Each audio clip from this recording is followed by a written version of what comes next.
The courtroom was buzzing. Reporters lined the back wall, whispering furiously, clutching notepads and cameras. On the witness stand sat Chief Petty Officer Amara Lewis, a decorated Navy SEAL with 15 years of service, for combat tours, and enough commendations to fill 2 dress blues. But today, she wasn't in uniform.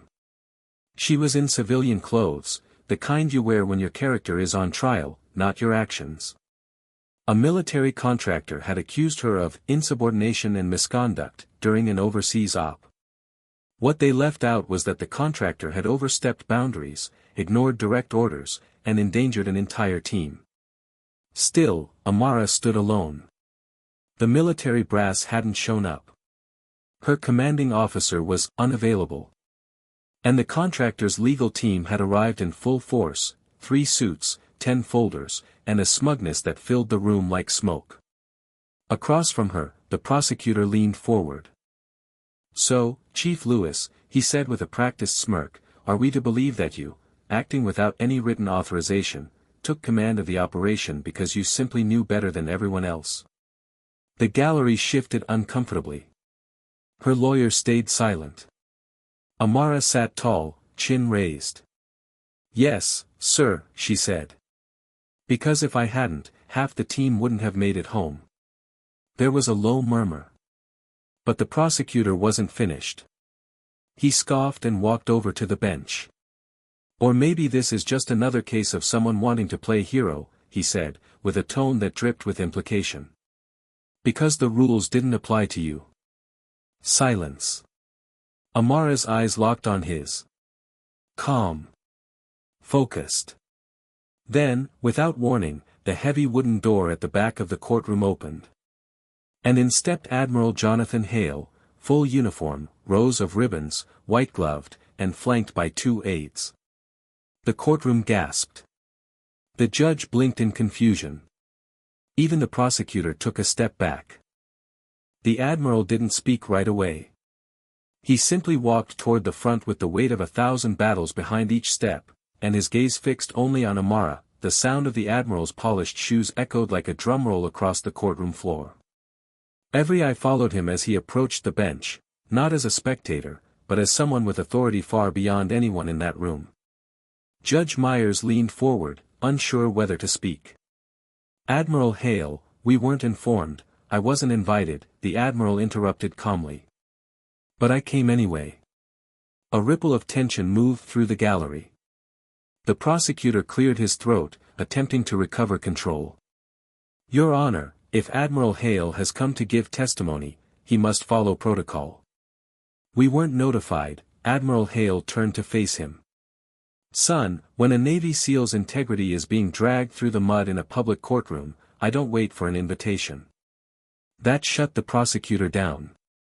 The Admiral shifted his attention to Amara, nodding slightly, a gesture of respect, not sympathy. He turned back toward the judge. "With your permission, I'd like to make a statement." Judge Myers, clearly rattled but intrigued, gestured toward the stand. "Proceed, Admiral." Hale took a deep breath and looked directly at the courtroom. "I've commanded over 40 joint missions," he began. "I've served under 4 presidents, dealt with some of the most dangerous operations our nation has ever executed. And in all my years, I have never, not once, seen leadership, composure, and tactical brilliance under pressure like I did from Chief Petty Officer Amara Lewis during Operation Nightglass." Gasps again. Reporters' pens scribbled frantically. Hale wasn't finished. She didn't act out of ego or ambition. She acted because her team was walking into a situation they weren't briefed for. And she was right. The contractor in question violated direct protocols, and Lewis had to take command to save lives. Period. He turned to the prosecutor. "And let me be crystal clear, if you think she was trying to be a hero, you're too used to watching courtroom dramas. This isn't fiction. This is service." The silence in the room was electric. Even Judge Myers had to pause before responding. "Noted," the judge said quietly. "And appreciated." But the prosecutor wasn't ready to surrender just yet. He stepped forward slowly, tapping his pen against the desk. "With all due respect, Admiral," he said, "you're giving a glowing review, but you weren't there when the orders were defied." That's when Admiral Hale smiled, just slightly. "No," he said. "I wasn't in the room. But I was the one who gave her those orders. Classified. Verbal. Direct." Now the courtroom exploded in whispers. And for the first time, Amara Lewis allowed herself a breath, and the hint of a smile. The prosecutor's face paled. You're saying you authorized her actions," he stammered. "That contradicts the report submitted by the contractors team," Admiral Hale cut him off, voice like steel. "I don't care what the contractor submitted. I care about the lives of my operators and the integrity of the chain of command. I gave Chief Lewis verbal authorization to override mission parameters if she believed there was imminent threat to her team." He paused, scanning the courtroom. "And I gave that order knowing full well she was the only one in that unit with the tactical sense to make that call." Judge Myers adjusted her glasses, trying to process what had just been said. "Admiral, are you prepared to submit that statement in writing to the court?" Hale nodded. "Already done. Delivered to your clerk 15 minutes before I walked in." Behind her bench, the clerk held up a sealed file, confirming the claim. The prosecutor looked rattled. His entire argument, that Chief Lewis had disobeyed standing orders, was beginning to crumble in real time. "But," he said, clinging to control, "why wasn't any of this disclosed earlier? Why wasn't it part of the initial report?" Hale stepped forward again. "Because that report was incomplete. Deliberately. The contractors team had their own reasons for burying the full truth. Reasons that have nothing to do with justice and everything to do with covering their own mistakes." Now all eyes turned to the contractors' table. Their lead counsel shifted uncomfortably. Amara sat in quiet strength, letting the storm swirl around her. For weeks she had been second-guessed, side-eyed, and dismissed.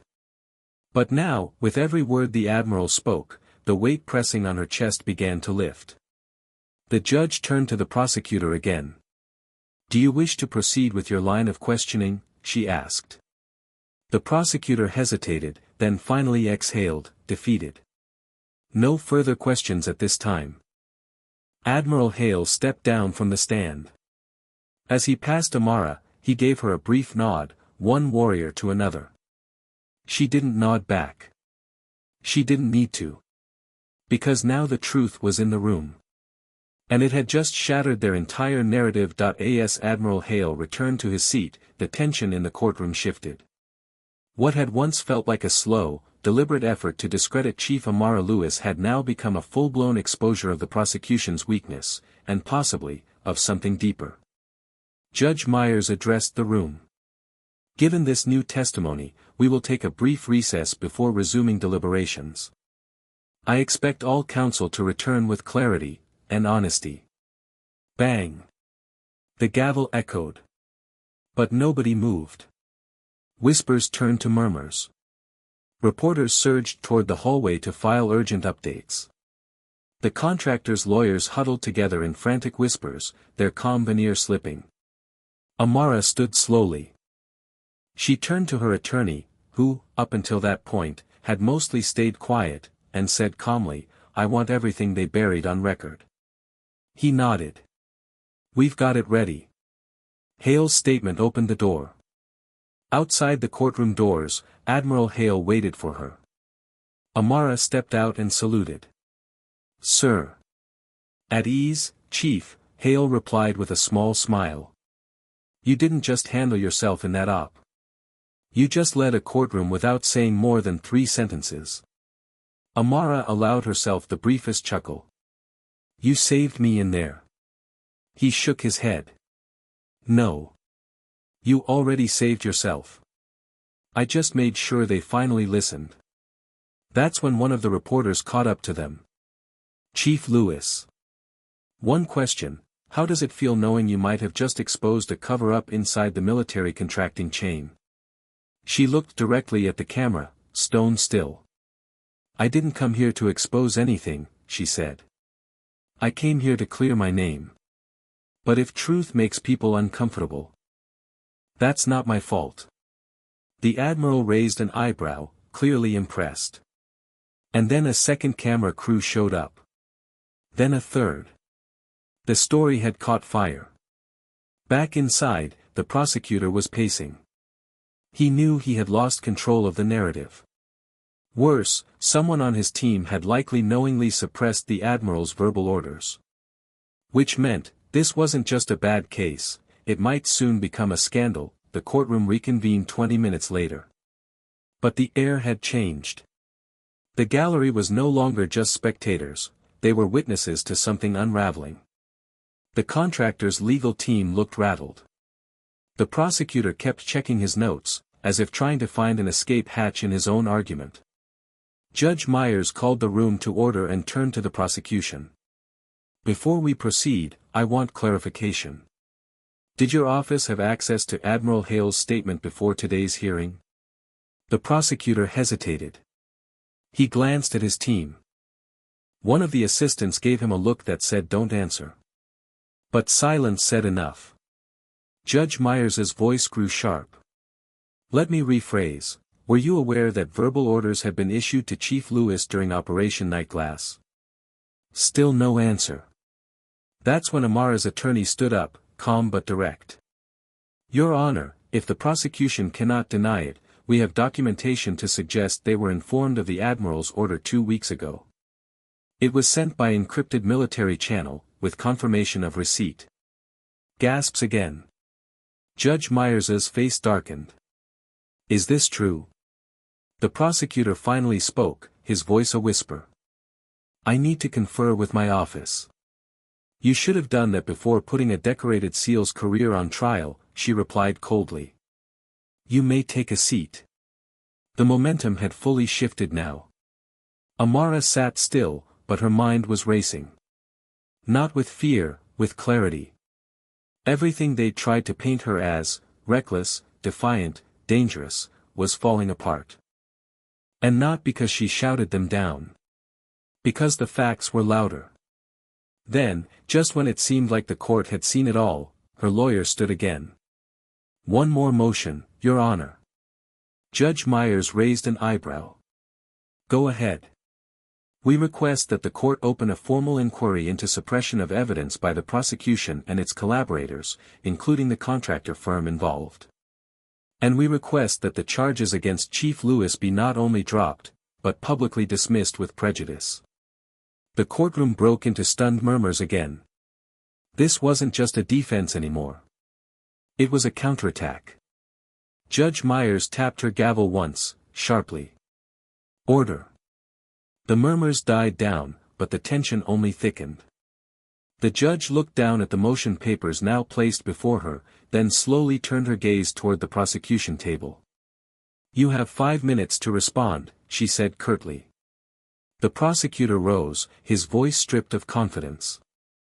Your Honor, we were under the impression that the verbal orders were not relevant to the operational misconduct allegations. Spare me, Judge Myers interrupted, her tone cutting. You withheld material evidence. In any courtroom, that's contempt. But in a case involving national service and classified operations, that borders on criminal misconduct. He sat back down in silence. The judge looked to Amara's lawyer. Your motion will be considered immediately. I'm calling a formal review panel. Until then, this trial is suspended. The courtroom froze. Amara blinked. Suspended? Not delayed.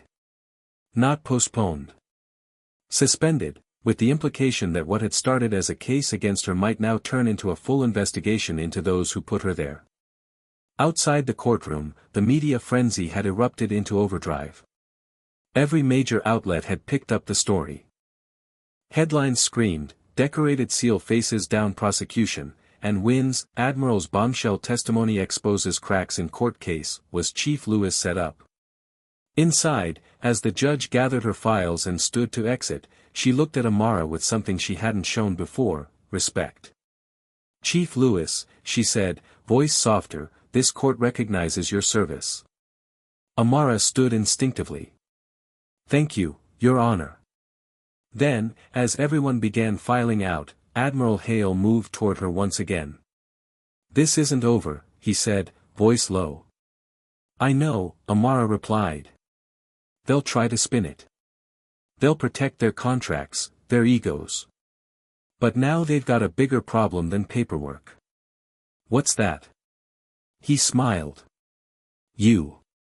Outside the courthouse, the press swarmed like hornets. Microphones. Flashbulbs. Shouting questions. Cameras rolling. Chief Amara Lewis stood between her lawyer and Admiral Hale, calm as ever, while a storm churned around her. One reporter shouted, Chief Lewis, do you plan to press charges against the contractor? Another, were you aware your name was being used as a scapegoat in procurement disputes? She didn't flinch. Her attorney leaned in. You don't have to say anything. We can release a statement later.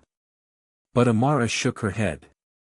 She stepped forward, raised a single hand, and just like that, the noise fell silent. Her voice, when it came, was steady and clear. I didn't ask to be dragged into a courtroom. I didn't ask to be lied about. But I will ask for accountability. Flashbulbs. And not just for me. For every operator, every soldier, every team member who's ever had their actions second-guessed by people who've never been within 10 clicks of real danger. She paused, letting it hang in the air. This wasn't just about my name. This was about power, protection, and who gets to speak without being silenced. Another wave of flashes. A different reporter asked, more carefully now, do you think this case was personal? Amara looked him in the eye. No, she said. I think it was political. And I think they never expected someone like me to fight back. Admiral Hale folded his arms beside her. Proud. Silent. The press began clamoring again, but her point had been made. Across the street, inside a tinted SUV, one of the contractor's senior executives watched from behind the glass. His jaw was tight, knuckles white. He turned to the driver. Get legal on the phone, he snapped. Now. Because for the first time, the people pulling strings behind the scenes realized something, she wasn't afraid. And worse, for them, she was winning. Inside the Pentagon, things were moving fast. A sealed memo was circulating, marked, urgent, internal review, with Amara Lewis's name highlighted in bold, along with multiple flagged contractor reports, and encrypted communication logs between civilian execs and military liaisons. The headlines had made it impossible to ignore. And now the brass upstairs were asking one question, who approved this prosecution? Meanwhile, in a quiet, windowless room 2 floors below the courtroom, Amara and her lawyer sat with a federal investigator, someone who didn't work for the Department of Defense. I appreciate you meeting with me privately, the investigator said. We're conducting a review into potential legal misconduct and evidence tampering connected to your case. Amara nodded. So this is bigger than just a courtroom mistake. The investigator leaned in. Ma'am, this was never about just you. This looks like part of a pattern, contractors redirecting blame when operations go sideways, and using internal connections to keep their hands clean. He tapped a folder on the desk. 3 similar cases. All scrubbed. But your story went public before they could bury it. Amara clenched her jaw. So what happens now? She asked. The investigator flipped open the file. Now. We dig. And when we find what we think is there, indictments. Oversight hearings. And maybe some powerful people explaining themselves under oath. Back outside, Admiral Hale was already on the phone with senior leadership. No, sir, I don't think she's interested in revenge, he said into the receiver. But she will demand justice. And this time, the Navy is going to stand behind her, not throw her in front of a bus. Pause. Because if we don't, we'll lose more than just one SEAL. We'll lose the trust of every one of them. Across the city, the contractor executive stood at his office window, phone to his ear, voice shaking. "She's not going away," he muttered. "She's got the press. The public. The Admiral." A pause. Then a voice from the other end, cold, calculated. "Then make her look like the problem. Leak something. Twist it. She wants a war. We'll give her one." What they didn't know. Amara was already 10 steps ahead. By the next morning, the headlines had shifted. The same media outlets that praised Amara's bravery were suddenly flooded with anonymous sources, leaked documents, and claims that Chief Lewis had a history of being difficult in the field. One cable network ran a segment titled, "Hero or Liability?" New questions surround decorated SEAL's conduct. They brought in a former analyst, one tied to the very same contractor now under scrutiny, to ask tough questions. It was a hit job. Fabricated personnel complaints. Twisted mission reports. Selective quotes. All delivered with the same smiling venom. But Amara didn't flinch. She watched it from her apartment, arms crossed, jaw set. "They're trying to bury you in noise," her lawyer muttered. "They're scared," she said simply. Admiral Hale called minutes later. "They're desperate," he said. "Which means you're winning." But the damage had begun. Her name was trending, but not the way it had been. #QuestionAmara was now circulating alongside #StandWithSEL It was clear, the smear campaign was coordinated. Funded.